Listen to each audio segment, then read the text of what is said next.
We all had a movie night and wanted a snack. We go to the kitchen, open the cabinet, and see all the things that can clog our arteries. But one thing that calls to us are the Pop Tarts. You take a pack just to eat it 5 minutes into the movie. 30 minutes later, you ate the whole box. Was that only Pacific? Yes, but the point still stands. The Pop Tarts are delicious and come in a wide range of flavors, from frosted chocolate chip pancake to frosted pink lemonade. But I'm not going to talk about all this basic stuff. I'm going to talk about the wacky world of themed Pop Tarts. Now, if we're going to talk about themed Pop-Tarts, we need to start with one of the GOATs, the original SpongeBob SquarePants Pop-Tarts. And my god, if these Pop-Tarts aren't holy. The box perfectly encapsulates the show SpongeBob, with him front and center looking at you with his bright smile. And they nailed it with the flavor, filling, and sprinkles. The flavor is wild bubbleberry, the filling is wild strawberry, and the sprinkles are SpongeBob, Patrick, Squidward, and the pineapple. I will mention the wild part just means that the strawberry plant are not cultivated or domesticated, that they just grow naturally. Which, I guess that's better. Sticking with SpongeBob, there was an honor Pop-Tart for the Sponge on the Run movie, and these really have to be the most depressing Pop-Tarts with just laminated images on the tarts. Let me run you a quick scenario with you and your friend at the school cafeteria. Hey, what you got there? Doritos and a Mountain Dew, what about you? Man, listen, I got them SpongeBob Pop-Tarts. Yo, open them up, I haven't seen them in ages. Alright, bet. Yo, what's the problem? What you got? I got a laminated pineapple, a laminated tie, and a laminated spatula. What? Can we share? You see, this reminds me of something at the mall, where they have those print-on shirts that have the most wild and unimaginable stuff on it. Like, bro, there's Kamala, Goku, I drink too much beer, and Jeffy. Wait, what? Moving on from whatever the hell that was, we have in my opinion, the second best themed Pop-Tart, the Star Wars Episode 3 Pop-Tarts. Listen, even if you're not a Star Wars fan, you at least have to say this box goes crazy. Anakin has joined the Sith and become Darth Vader, and the flavor, lava berry explosion with fire sprinkles, is so well tied to the movie. My god, no wonder the US has an obesity problem if this exists. Next up, we have the Spider-Man Pop-Tarts for the first Spider-Man movie with Tobey Maguire. And this box is so slick. And just look at these Pop-Tarts. They're fully colored red with blue icing with webs, with the flavor Spider-Berry. They also use the same ones for Spider-Man 2, but I prefer the first one. The box for me works more. It's a shame that they didn't do one for Spider-Man 3. They could have done a black licorice flavored for Venom. Did you just say a black licorice flavored? Yeah. Is there a problem? Are you mental? Black licorice is legitimately the worst. It tastes like cough drops. Like, why not cherry? Well, cherry will be for Carnage. And lemon will be for Scream, and blueberry for... Just stop. Just stop. Just keep talking about the Pop-Tarts, alright? Alright. Damn, you don't need to be all passive-aggressive about it. They also did it for the Amazing Spider-Man and called it Yamazing Vanilla. You get it? Yamazing. Like the Amazing Spider-Man.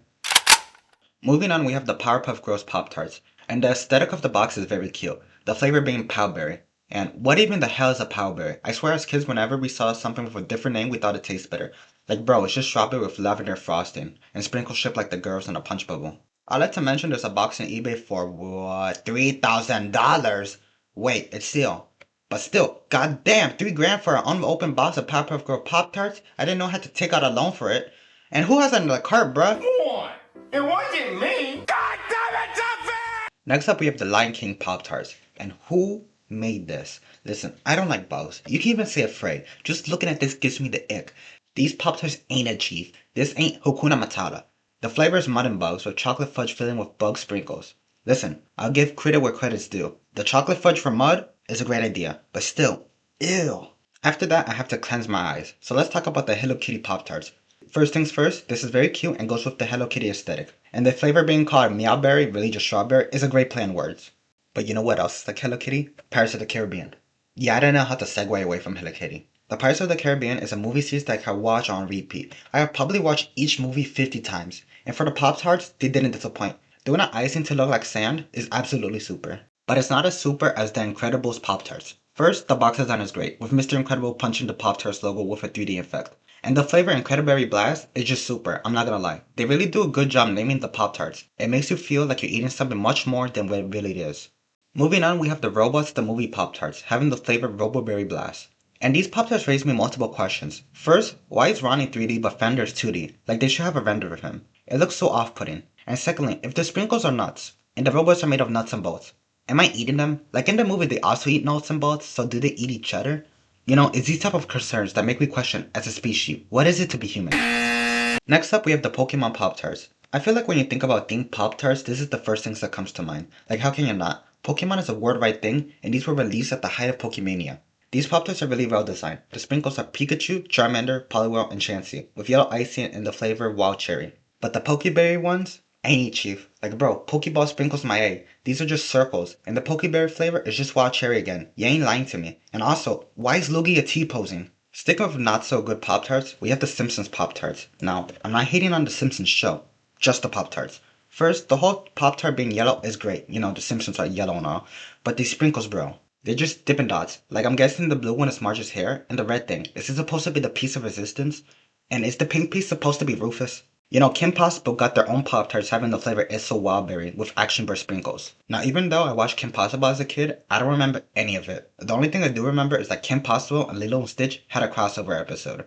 Does anybody remember that? I'm like Dory from Finding Nemo, having short-term memory loss. Talking about Finding Nemo, they also had their own Pop-Tarts. And first things first, the name, Great Berry Reef, is absolute cinema. They had to give an erase to whoever thought about that. And that Finding Nemo is one of my favorite Disney movies of all time. These Pop-Tarts are special to me. Also, the fish sprinkles are a good touch. Sticking with Disney, we have the Cars movie Pop-Tarts with Mater. With Cars sprinkles and frosted backwards berry. What even is a backwards berry? I know like Mater likes to drive backwards, but for real, like why not lightning berry or cacao berry, you know, for my queen? You know what, backwards berry is fine. Next up we have the Bratz Pop-Tarts. You know, I really can't say much about this. This is a little bit outside my spectrum.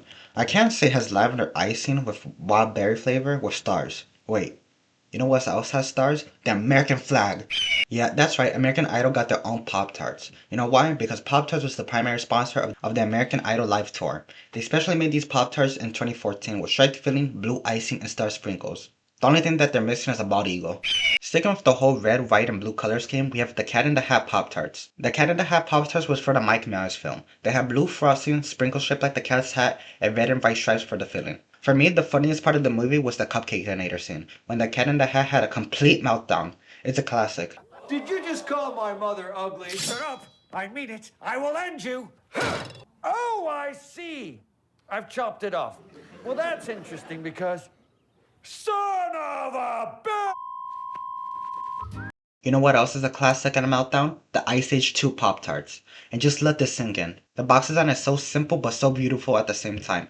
The flavor was Iceberry Blast with blue raspberry filling and blue icing and acorn-shaped sprinkles.